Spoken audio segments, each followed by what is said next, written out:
Assalamualaikum warahmatullahi wabarakatuh. Perkenalkan, nama saya Naila Rahma Sintia Aulia dari kelas 2A dengan NPM 257822020.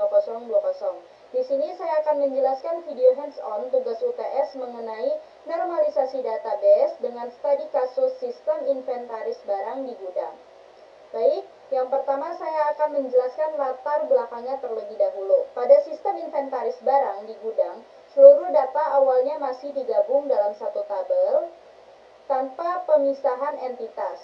Data yang dicatat meliputi ID barang, nama barang, kategori barang, nama supplier, alamat supplier, ID petugas, nama petugas, tanggal masuk barang, jumlah barang, dan lokasi penyimpanan. Karena semua data digabung menjadi satu, maka data barang dan data petugas harus ditulis berulang setiap kali ada transaksi barang yang masuk. Hal ini menyebabkan redundansi data dan menimbulkan anomali insert, update, maupun delete. Selanjutnya kita akan masuk ke bentuk awal, yaitu UNF. Pada tahap ini, semua data masih berada dalam satu tabel besar.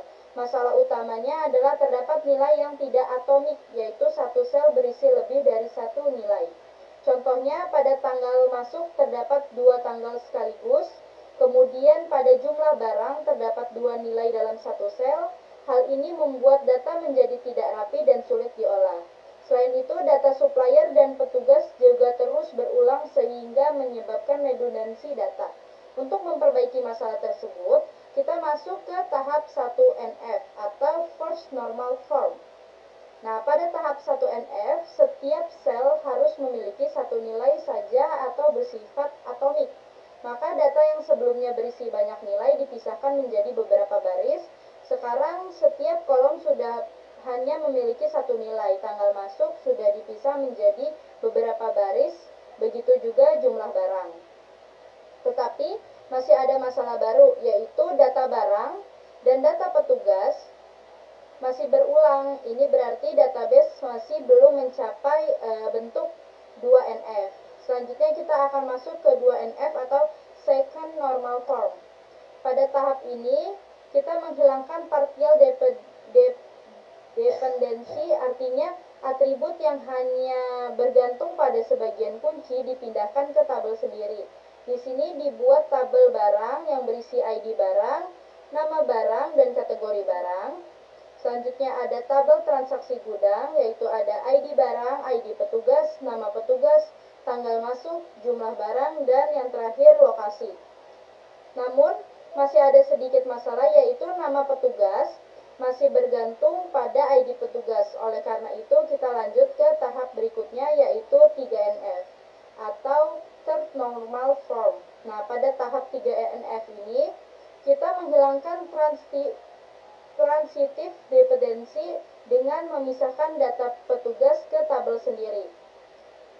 Di sini terdapat tabel petugas yang berisi ID petugas dan nama petugas, kemudian tabel transaksi gudang berisi ID transaksi sebagai PK, terus ada ID barang dan ID petugas sebagai FK, dan ada tanggal masuk, jumlah barang, dan lokasi. Selanjutnya juga ada tabel barang, yaitu ID barang, nama barang, dan kategori. Dengan begitu, database sudah lebih rapi dan tidak terjadi redundansi data. Selanjutnya adalah Entity Relationship Diagram atau ERD. Pada ERD ini terdapat tiga tabel utama, yaitu tabel barang, tabel petugas, dan tabel transaksi gudang. Relasinya adalah satu barang dapat memiliki banyak transaksi, sehingga relasinya one to many. Kemudian satu petugas dapat menangani banyak transaksi, sehingga relasinya juga one to many.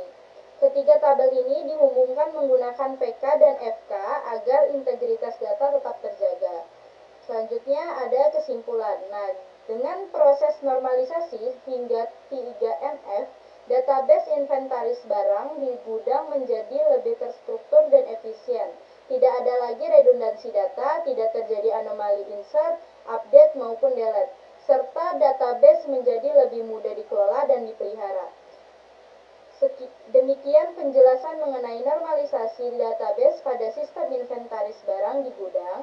Sekian dari saya. Wassalamualaikum warahmatullahi wabarakatuh.